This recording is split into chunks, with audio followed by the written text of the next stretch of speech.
finished before the break with a statement that replication is fairly simple. You unzip DNA, you copy each strand, you go home, okay? You get 2 double strands. Well, if you look at the list of the enzymes that participate in the replication, it doesn't look so simple anymore. So I'm going to go through that list, not in the order of the appearance. Apparently I was trying to do it, yeah, I did it in alphabetical order. But I'm going to do it in a functional order. Don't worry, first time we go through that list, most of them will not make any sense to you at all. Say, what did they do? But when we get to the actual flowchart, actual scheme of replication, I want these names to be already familiar. Okay. So DNA exists in the shape of the double strand, right? Now this double strand is not a straight line, it's all tangled. I don't have anything tangled, or well, okay, like tangled, all tangled. I call like this, okay? This double strand is all tangled. Enzyme called topoisomerase 2, or DNA gyrase,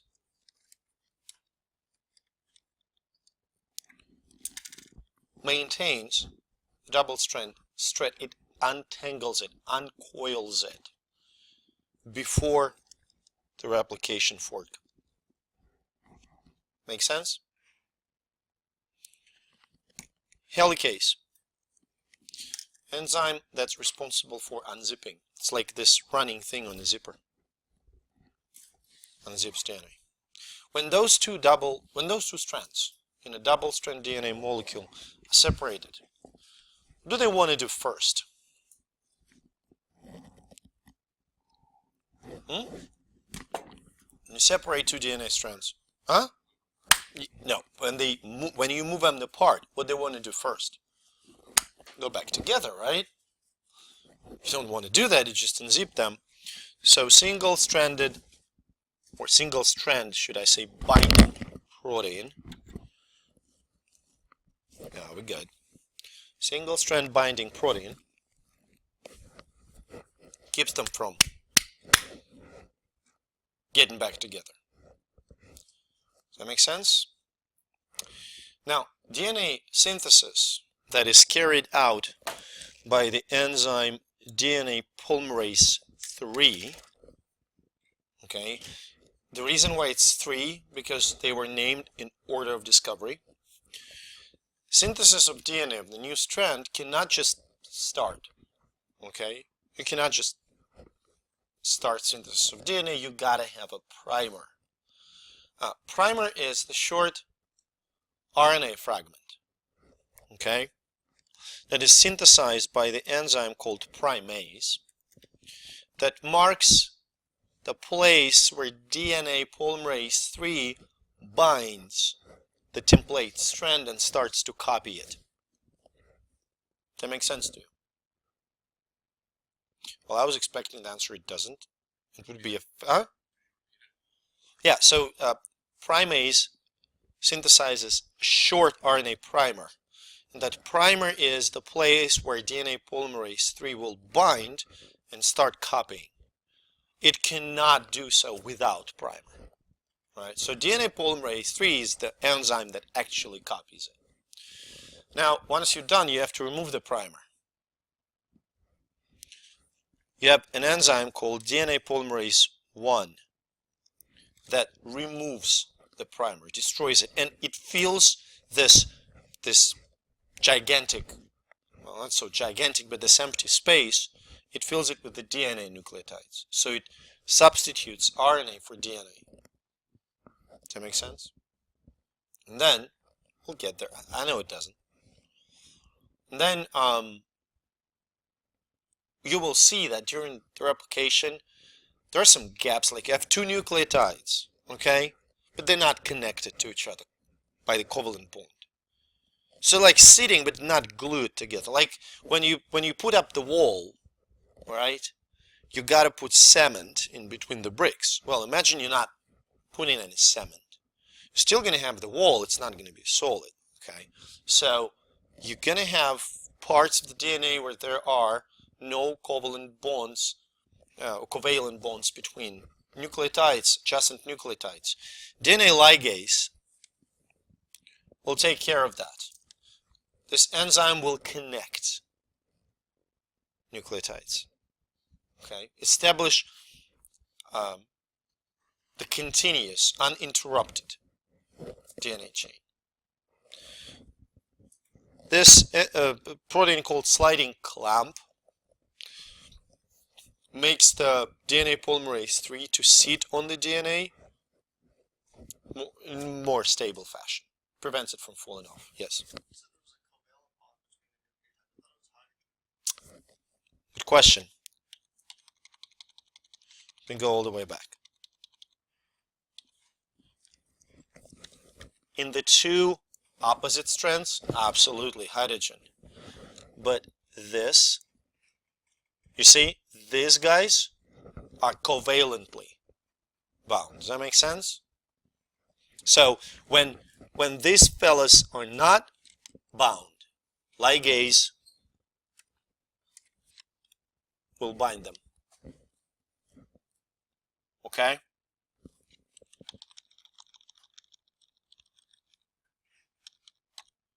Wait, too far? Yes, here. Last enzyme that we did mention, are there no pictures? Topoisomerase 4. What happens in topoisomerase 4 is pretty fun. The chromosome of bacteria, what shape does it have? Circular, yeah, it's circular. Okay, it's circular. So it turns out when you replicate the circle, you get two chain links. Topoisomerase 4 breaks down one link, okay, and separates them. That makes sense?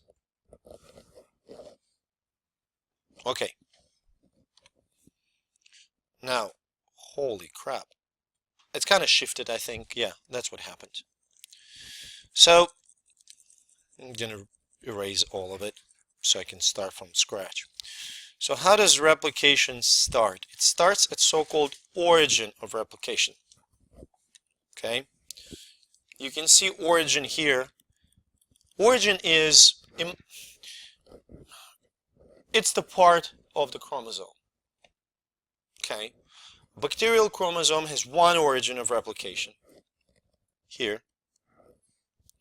Eukaryotic chromosome has many origins, which makes it highly efficient, but let's admit, bacterial chromosome, like in E. coli, the entire genome is 5 million nucleotides. Human genome is 3 billion. You gotta have something efficient to replicate this stuff faster, right? The replication starts at origin, which is AT rich. Why I highlight this? Why it's important that origin of replication has a lot of A's and T's.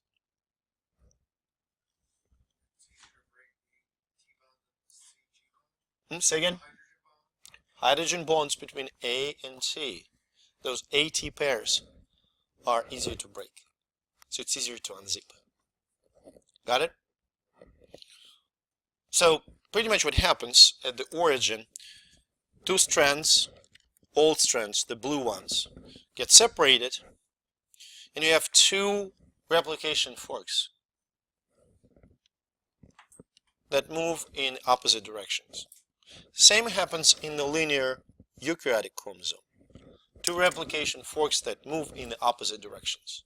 You know, like there are things like with two zippers. If you move zippers in opposite directions, they will unzip in both directions. Right? Does that make sense? And that's what happens there. Okay? That's very basic. The replication, both in eu and prokaryotes, is called semi-conservative, which means every new double strand consists of one old and one new molecules of DNA. Does that make sense to you?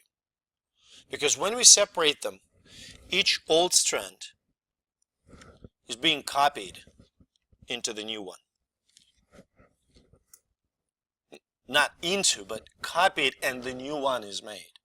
So when you get them separated, you see you have the new double-stranded DNA, which has an old and a new. So that is called semi-conservative. Okay. Opposite, that would be a conservative replication, when one molecule consists entirely of old, one molecule consists entirely of new. But that doesn't work this way. So we now know for sure. And when I show this to you, it looks obvious. Oh, come on, that's going to be semi-conservative. But trust me, in 50s and 60s, when DNA work just started, it wasn't obvious at all. It was still a question. Any questions on this? Yes.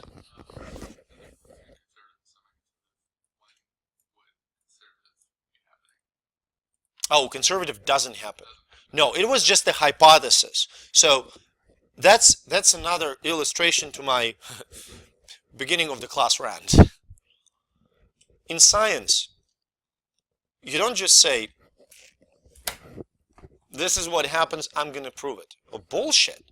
You say, look, I think this is what's going to happen, but potentially there are possible outcomes.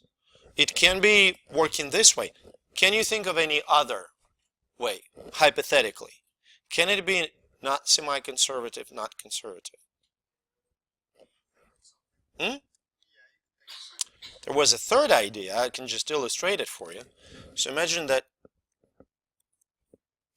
you have something like this. Each strand of DNA consists of all the new fragments. Can it happen, hypothetically? Absolutely, it can, but it doesn't.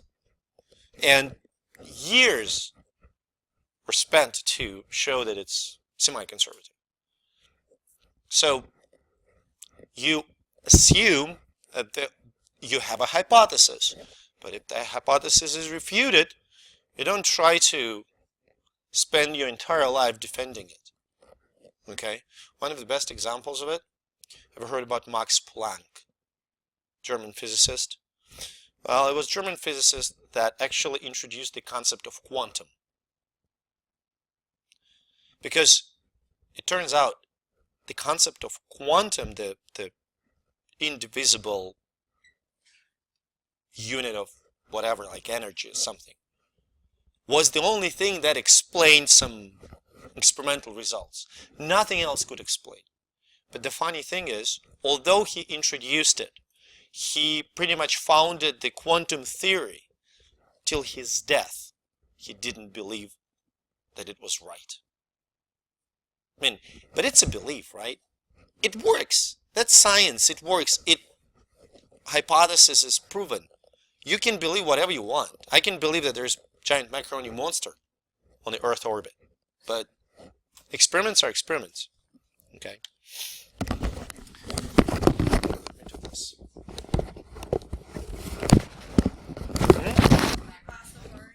Yeah.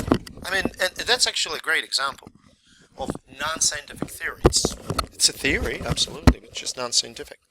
Okay, with a couple of other classes, we spent, I think, like 25 minutes on this slide. Not that it's too complicated, but there are a lot of things going on here. So I want you to... Okay, a couple of statements. First, I'm going to walk you slowly through what's going on here. Second, if you don't follow, if you're lost, if you don't understand, I beg you, let me know right away. Okay? We're good? Because really, it's just, some things are fairly easy, some things just have to imagine what's going on there. So let's see what's happening. First of all, DNA, double-stranded DNA is supercoiled, all tangled. If you ever made a call using the wired phone, You know, like the house line that has a wire. Usually those wires, in addition to the fact that they spiral, they also like tangled up and stuff. Okay, so good luck trying to untangle it. Same goes for DNA. DNA is all tangled up. Topoisomerase, or gyrase, it's the synonyms, okay? It's uncoiling enzyme. When DNA is uncoiled, the helicase can unzip 2 strands. Does that make sense? Okay. Once strands are unzipped, to prevent them from going back together, single-stranded binding proteins, they are sometimes referred to as SSBP, okay? BP, single strand binding protein, SSBP, okay? They prevent those strands to go back together. So now your strands are separated and nitrogenous bases are exposed. They can be copied based on the complementarity principle. Does that make sense? The old strands will serve as a template. Okay? So this is the template, and this is the template. Now let's take a look at what's going on here. I'm going to write all DNA. Okay? What's going on up here? DNA polymerase binds the old strand up here somewhere, maybe like it bound it maybe like here or something, somewhere here. Okay, and what does it need to have? What kind of short thing should have to start? Huh? The primer, yes. So primer was apparently somewhere here. Okay, and this primer is made by the enzyme called primase, okay, and it's RNA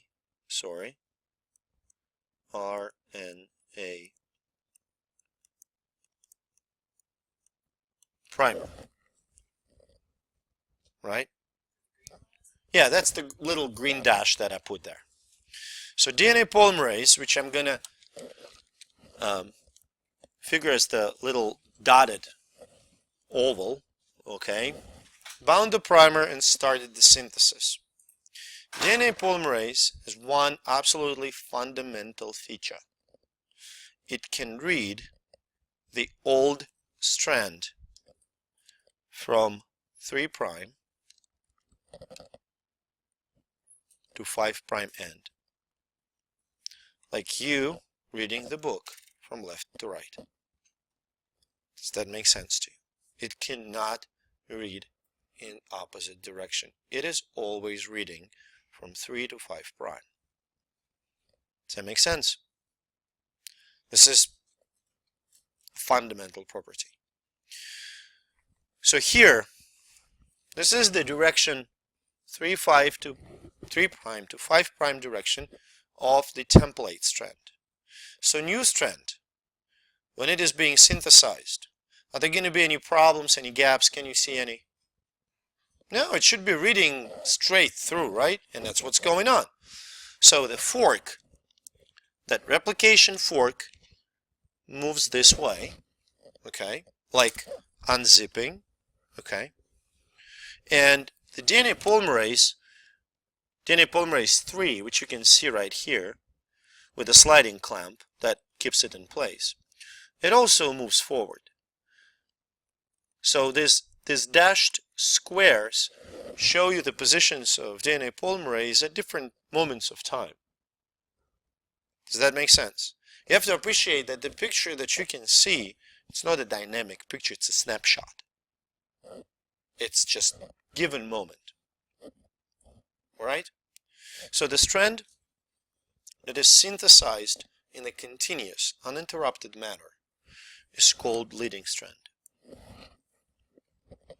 So this upper red strand right here is the leading strand of the DNA.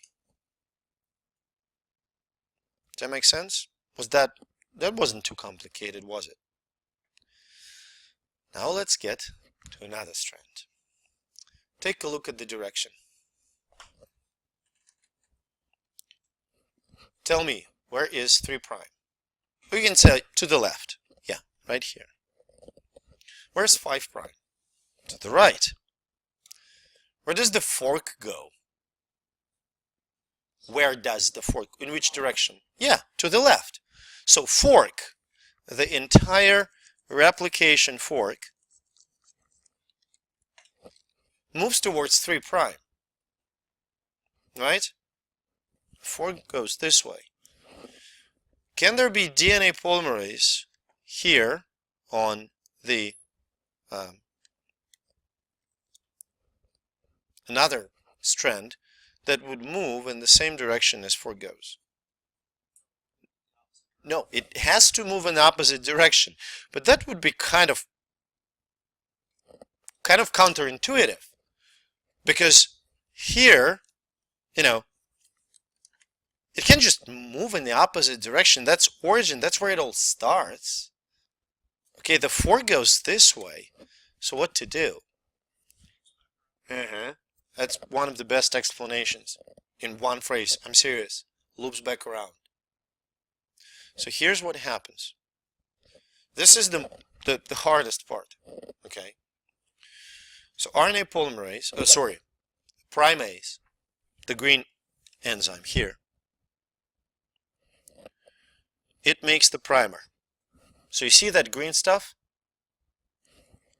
That's the primer. Okay. And DNA polymerase makes the fragment of the DNA,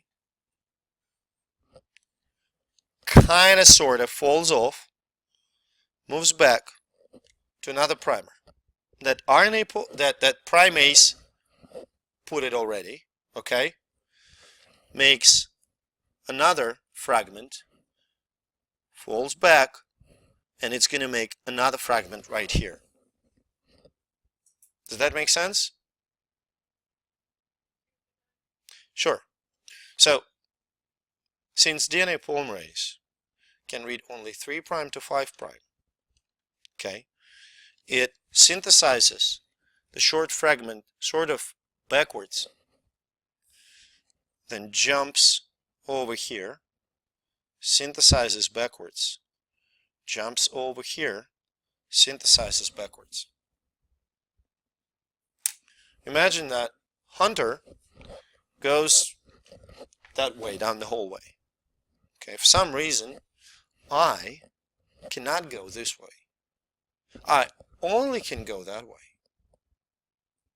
So in order to move in the same direction that Hunter does and walk the entire span of the hallway, I'm going to walk backwards, then jump, make a gigantic leap, move to the place where Hunter is, and then walk back to the place where I jumped from, and then make another gigantic leap.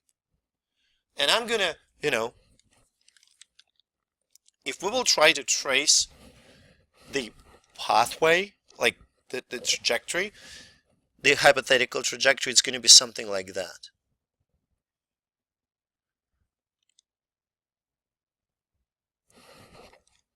Does that make sense? You see at the bottom? Yes. Isn't it going from 3' to 5'? Why isn't it reading it right?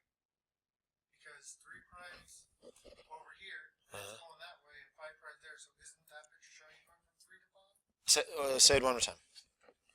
It's starting at 3' and moving to 5'. Yes. But isn't it that the right way to read it? Oh, it is right way to read it, but then it has to jump back. No, it synthesizes when it moves. Let me wipe it off. it synthesizes here. So that's the synthesis part. And then it jumps back and synthesizes here. And then jumps back and is going to synthesize here. So it synthesizes in the right direction, but it has to jump to keep up with the replication fork that moves this way. I'm gonna tell you more, okay? The picture is gonna be bigger, yes. So is the polymerase what decides when it should move back? It doesn't really decide, okay? And it's not just one molecule of polymerase. It's probably several molecules, okay? Does that make sense? So this is going to be done by one molecule, and this is going to be done by another. This is one, and there's going to be another one here, several. But it doesn't decide when to jump back. Think about this. Let me erase it again. Synthesis here, it's going to stop when it will hit the primer. Does that make sense? Synthesis here is going to stop when it will hit the primer. If you will ask the question, what about the very first fragment? It will stop at the origin of replication. We'll recognize it, right? And now you will see how it stops. It's just, we're going to look at the bigger and bigger picture. Now these fragments, short fragments, are called Okazaki fragments. It's actually a Japanese dude, last name Okazaki, who discovered them. Now you have to appreciate that once this fragment is synthesized, remember DNA polymerase 1, you can see the enzyme here, the illustrated one. It's going to substitute the green RNA, it's not really green, but on this flowchart it is green, with the red DNA. Does that make sense? So it's going to substitute RNA primers with the DNA nucleotides. There's one little problem. You're still going to have gaps between Okazaki fragments. And we are not talking about gaps where nucleotides missing. We are talking about gaps where two adjacent nucleotides are simply not linked. The only analogy that I can think of, imagine a train, say a passenger train with 20 cars, right? They all are linked together. Now, if you remove, say, car number 13 or 12, you will definitely see a huge gap. That's something like removing a nucleotide. There is a gap. Good? But think about it different. Imagine that you are the operator of the entire train. You have a magic button. You push in the button and all cars become unlinked. Train is just on the station, not moving anywhere. You press that magic button. In terms of appearance, does anything change? Not really. Cars are not connected, but appearance-wise, it all looks perfectly fine, right? So, same here. All pairs are fulfilled. All the pairs are formed. All complementary pairs are there. But two nucleotides are just not linked. Remember what I showed you on this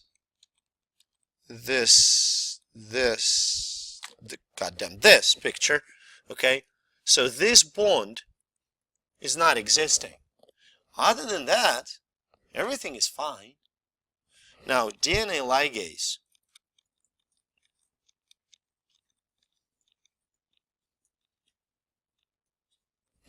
that purple or violet, whatever you want to call this color, diamond, it's not diamond shaped of course, but DNA ligase will stitch those nucleotides together. Does that make sense? Not really. I try to think of a good example, but humans don't do anything like this. We just don't. We just if we build something, like we build a house, maybe a way. Right. No, it's lousy. Well, I can't come up with anything better. Not no. Well, thank you for the railroad example. Another. Think about this. You look at the railroad track, okay? The rails, okay? They all are connected normally. If you don't want the train to go completely to the sidelines, right? But if you will remove those thingies that connect rails, nothing's going to change. They're going to look exactly the same, but they're not connected. So that's what happens here. You have like fragments, like when you build a railroad, you have gigantic fragments of rails that you link together. Okay, you pretty much, I don't know the technology and terms and whatever, but you link them together. That happens. That's what ligase does. Does that make sense? Okay. Now, what I wanted to say. Oh, first, before we move on to this one, do you get the idea of leading and lagging strand? So leading strand is a continuous uninterrupted replication. Lagging strand is copied in fragments, which are called Okazaki fragments, that afterwards are linked in one long strand, uninterrupted strand, by DNA ligase. Right? And finally, if you replicate the circular DNA, remember I told you, end up with concatenated chromosomes. So in order to separate them, DNA polymerase 4 separates one, and you've got two independent ones, like in this picture. Okay? Let's go back one slide. I'm going to ask you a few questions. You will explain it to me a little bit. First and foremost, look at this picture and find a mistake. The artist that was making this picture made a mistake. Pretty significant mistake, yes. Yeah. So if you would look at this sequence here and here, it looks like there are two 5 primes. Does that make sense? That's wrong. That's simply wrong. That shouldn't be so. Huh? Right? It shouldn't be so. So this. Now, which side should be corrected?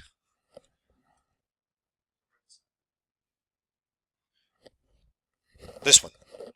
So 5 prime should be substituted by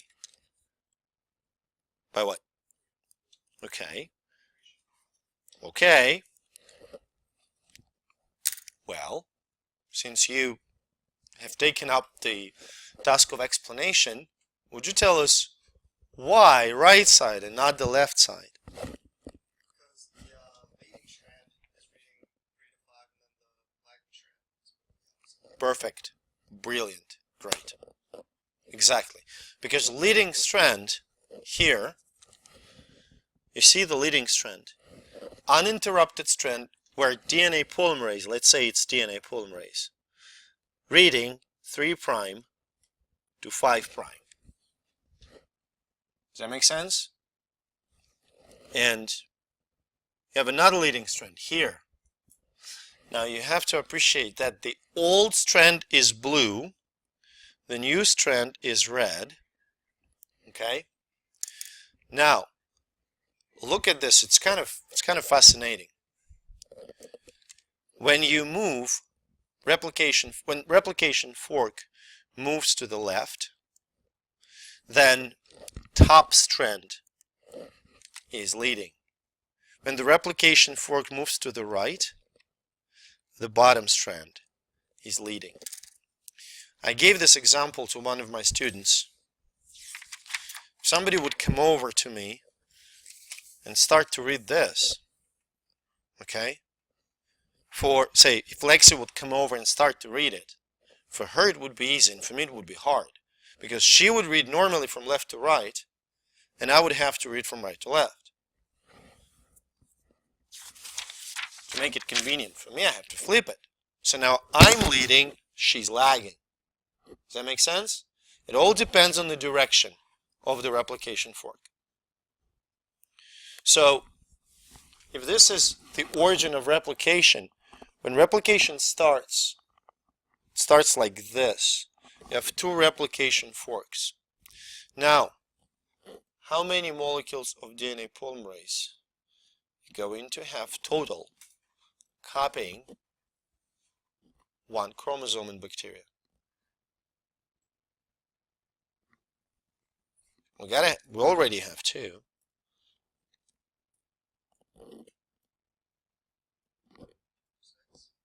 Well, on this picture you can assume 6 because there's here and here, right? But we kind of presume, well, we don't presume, but we say that this is operated at each given time by one molecule of DNA polymerase. 4, yeah. So in each given moment, there are going to be 4 RNA polymerase molecule. Okay, that produce new copy. Does that make sense? I'm really proud of you. You found the mistake. Seriously, it's good. So replication, copying, is intrinsically linked to mutations. One of the great examples of mutation, that's probably a bad choice of words, but I'm going to do that anyway, I find in the Bible. Have you heard about statement that, that's not verbatim, I don't really know that, it's harder for each person to get to heaven than for a camel to go through the eye of the needle. Since there's a statement, huh? It's harder for rich. Okay, it's harder for a rich man to take it into heaven than for a camel to. Okay, yeah, fit into the eye of a needle. Since I first learned about that statement, I was fascinated with the idea of trying to pull the camel through the eye of the needle. It didn't sound too reasonable to me. I mean, I thought it was kind of huge over-exaggeration, but why camel? Well, Middle East, I understand, but why not, I don't know, a cow? Well, camels are fancier, I appreciate, but you might as well try to pull a dog there. Dog's not going to fit in the eye of the needle as well. It never made sense to me, but at some point I read the linguistic commentary to that. It turns out, well, it's hypothesis. Nobody went to the times when Bible was written, but the hypothesis, which is reasonable, suggests that in the very early versions of Bible, which were written in ancient Aramaic language, I think, it wasn't a camel, it was a rope. Which then sounds completely conceivable, right? I mean, usually you put the thread through, but then something thicker will be a rope. It's still kind of sort of thread, but just a thick one. But then when Bible got copied. Apparently, rope and camel had similar spelling. So the people who either translated or copied made a mistake. That mistake stuck with the text, and now we have camel in the modern version. Okay? That's an example of mutation that can arise in a process of copy. So mutations in the DNA or RNA are alterations to the nucleotides. And that is something I will kill you for. If you will tell me that protein is mutant, no, it is not. DNA is mutant. RNA is mutant. Mutations can happen only in the DNA or RNA because mutations are changes in the nucleotide sequence.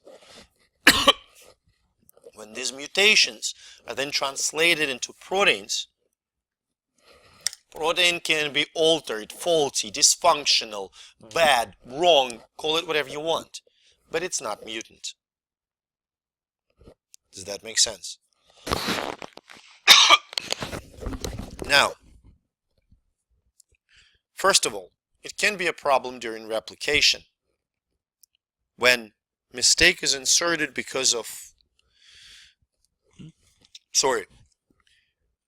wrong nucleotide pairing with another one in the template strand. How frequent is that? What do you think? Is replication reliable?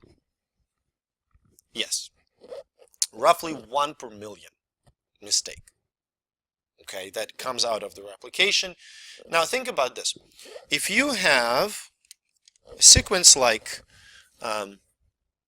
A, C, A, T, G, what would be the copy of that sequence? TG, T, A, C, right?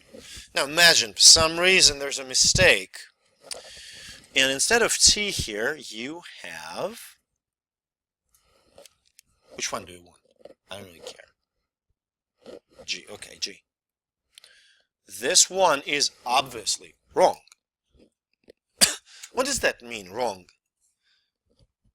When nucleotides don't match, they don't form what? No. What? Which hydrogen bond, right? They don't form the hydrogen bond. So they become kind of loose.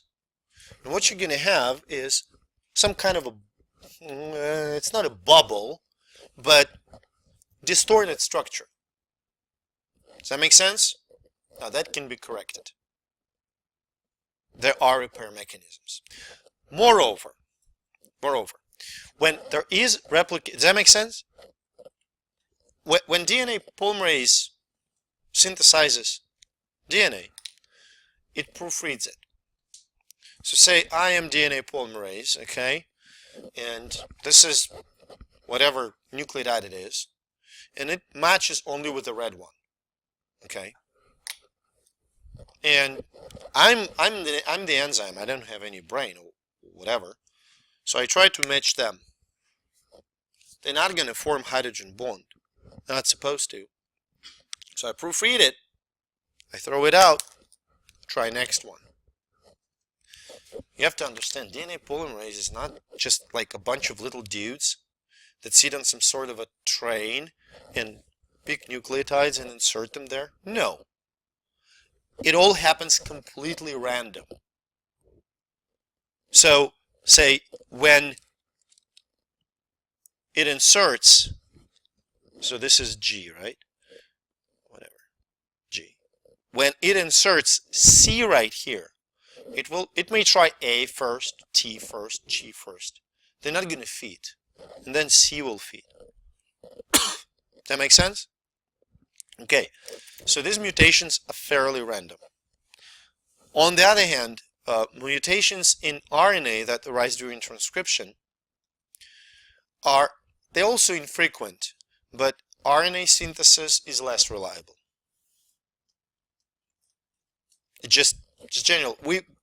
scientists discovered it. RNA polymerase makes way more mistakes. Good. Just checking that sound is not messed up. So most of the mutations, they come not from the intrinsic mistakes that DNA polymerase makes during the process of replication, but they are caused by outside factors, environmental factors. Can you name any? What can cause mutations? Viruses can cause mutations, but it's going to be on the huge scale. There's going to be huge alteration to the DNA. I'm talking about like point mutations. Okay? So when there's one nucleotide changed, what will cause this point mutations? Come on, what mutagens do you have? Huh? Not so much mutations, it will cause fetal alcohol syndrome and developed, different chemicals, okay. Again, it's going to cause more of a general physiological disturbances. So, well, cancer is the consequence. Radiation. What did you say? So incest is not going to cause mutations. What's going to happen is the recessive genes. Well, first of all, let's fix chemicals, radiation, two most common causes. Incest, that's actually an interesting point. Why incestuous relationships often produce unlivable progeny. Because if two relatives have the same allele of the gene that is lethal, but if that gene is recessive, that lethality is suppressed. When they mate, there's a really good chance for the recessive allele to become, so they will have two copies of the same recessive allele. Haemophilia, yeah. So haemophilia is the sex-linked recessive disease, which means female, male, right? Now, here's the bad stuff. Females are carriers. This is recessive, which means females have the good copy, which suppresses the bad copy, and they're fine. But when the bad copy gets into the male, and it's not 100% chance, it's 50% chance. When it gets into the male, there's no suppression, they screwed, right? And they develop. That's sex-linked recessive. Does that make sense? That's why if you would look at the tree of European royalty, huh?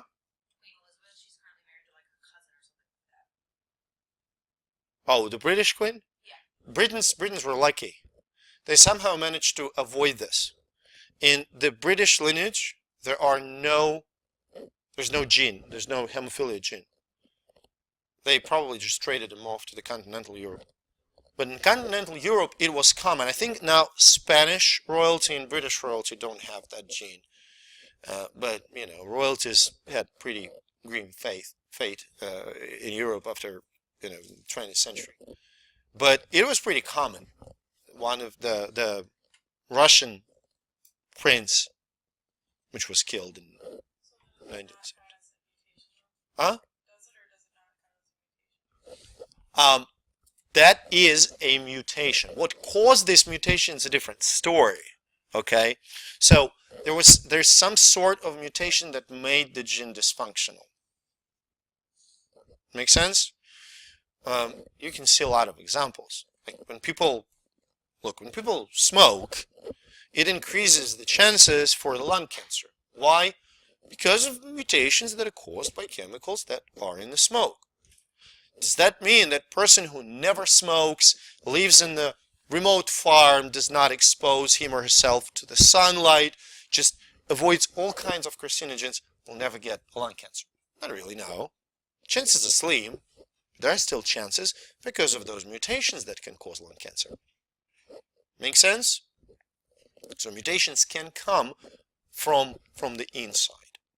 But one of the examples that I wanted to give you, chemical called nitrous acid, or to be more precise, it's the nitrite ion that causes the mutation. It actually converts cytosine into uracil and can subsequently change the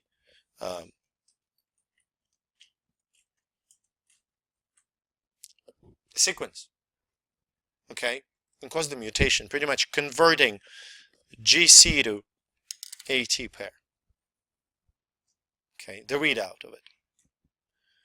Now you may say, what is nitrite ion? I never heard of no nitrite ions. I can tell you, may haven't heard. Are there any vegans in the auditorium?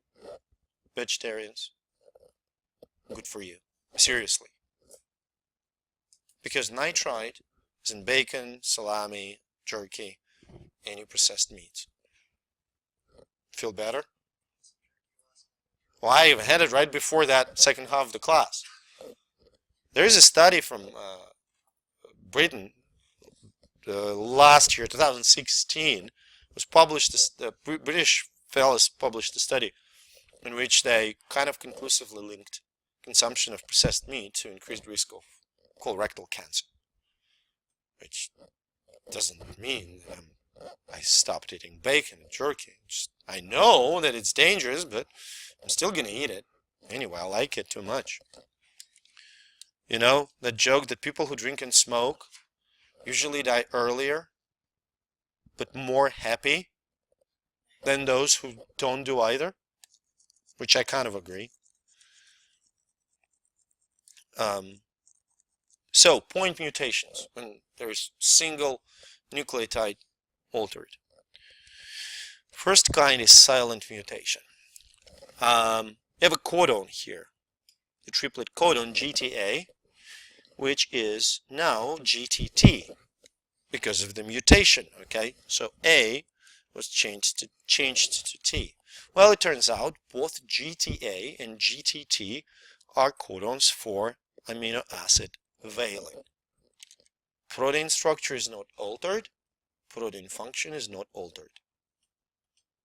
Make sense? That's why we call it silent.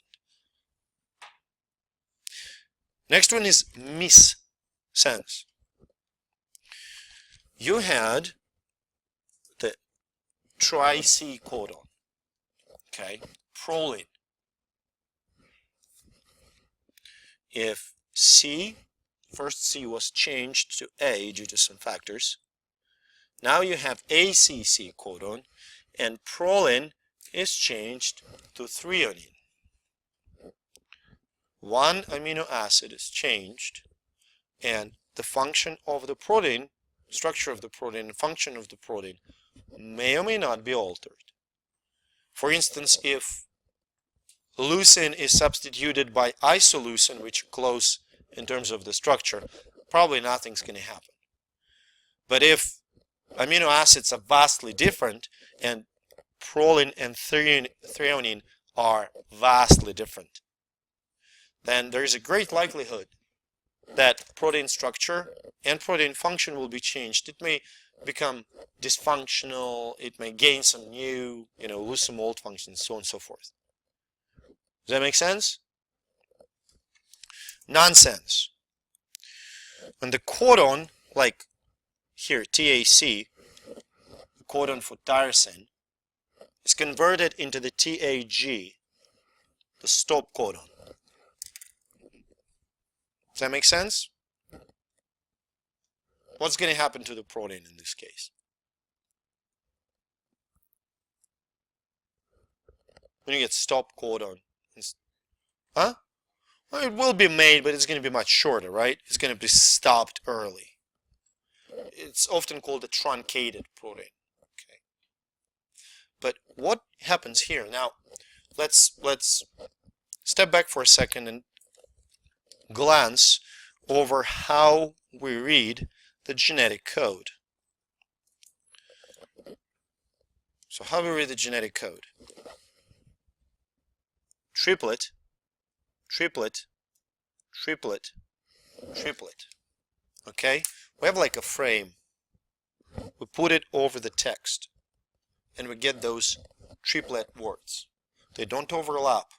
One goes after another. Does that make sense?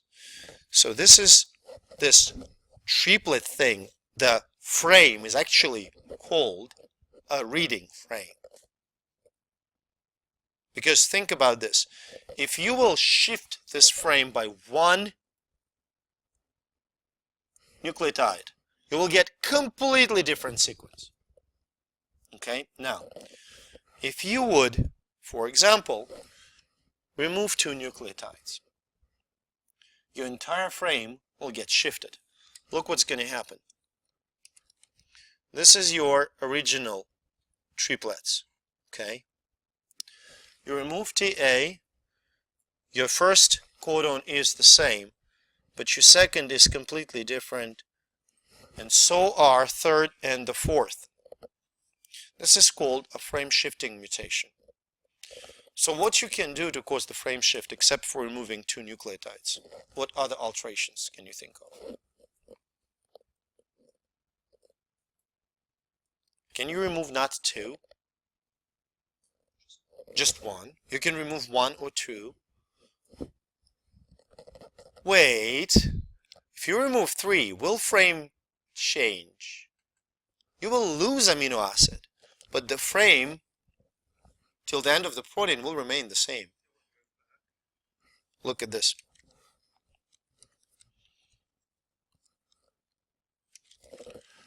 If you would remove this 3, the frame wouldn't change. Does that make sense? Okay. If you insert, this is going to shift the frame. Yeah, insert a nucleotide, it's going to shift the frame. Insert 2, it's going to shift the frame. Okay. Depending on the place of insertion, depending on how many nucleotides you insert, it's going to shift the frame or may not shift the frame. So this is called frame shift mutation, and as you can see, frame shift mutation will completely screw up the entire structure of the protein. Does that make sense? All sequence, not just one nucleotide, the entire sequence. Now, let's see how different mutagens work.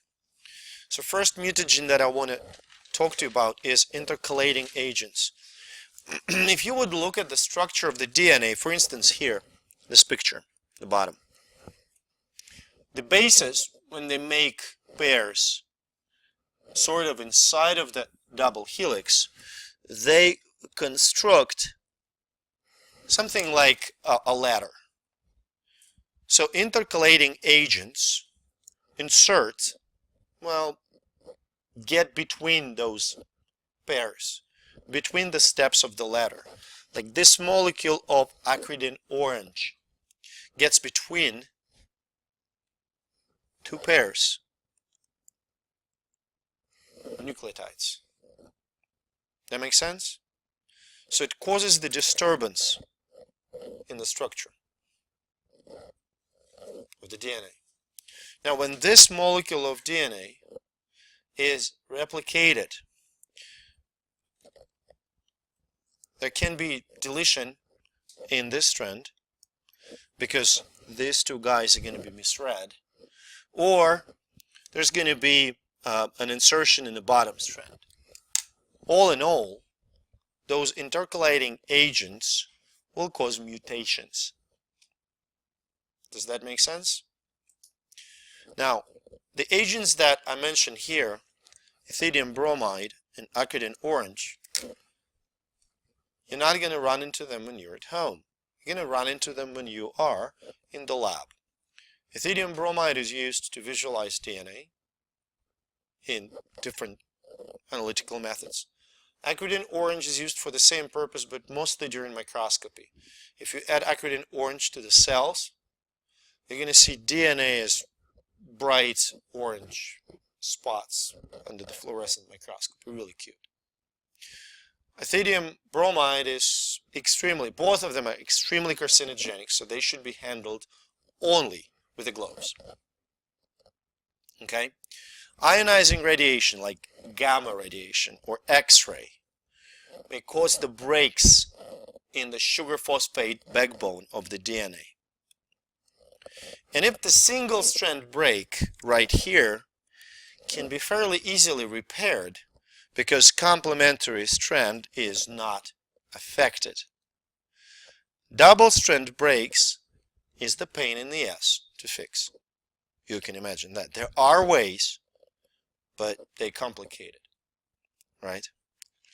Now, UV radiation, which is non-ionizing, doesn't cause the breakages in the sugar phosphate backbone, but it causes the formation of so-called pyrimidine dimers, most frequently thymine dimers, when two adjacent thymine residues form bonds with each other.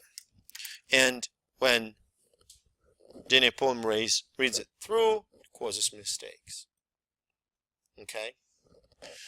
Now this table kind of summarizes and gives you examples of different mutagens. I'm gonna walk you through this table and we'll tell you what you have to know. Analogs of nucleosides,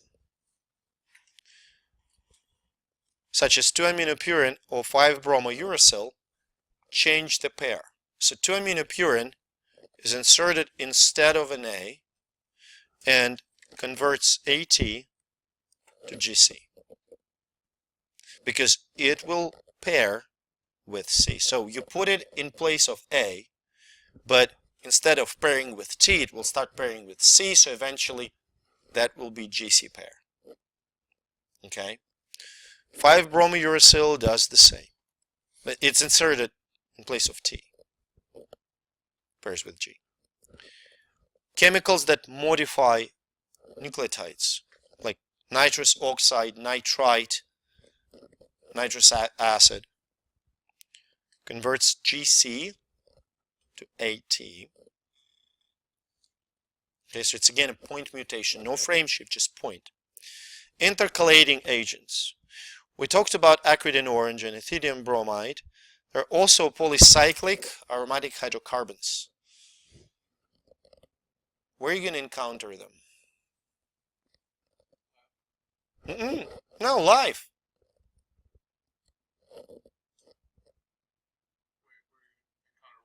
The polycyclic aromatic hydrocarbons.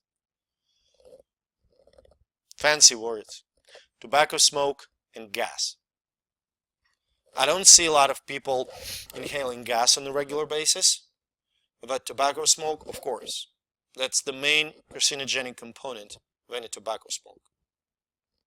Okay.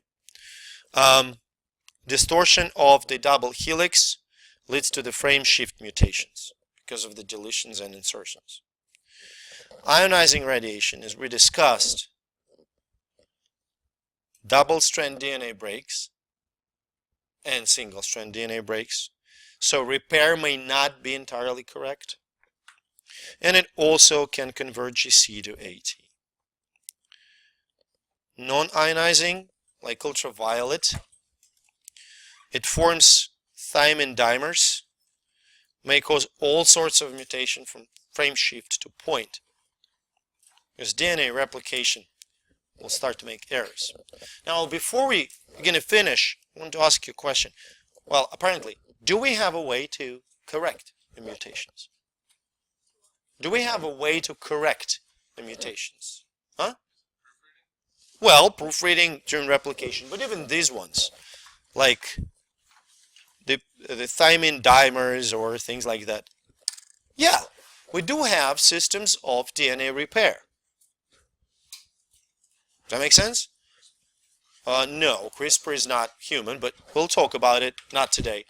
Well, tell me then, if we go out in the sun and we spend like 12 hours a day in Miami getting tanned, why are we going to get skin cancer? We have repair systems. What? Exactly. It's all about exposure. Because repair systems can do only so much. Okay? They have certain processivity. And if we cause so many mutations, then they're just not going to be able to deal with it. Does that make sense? Terrific.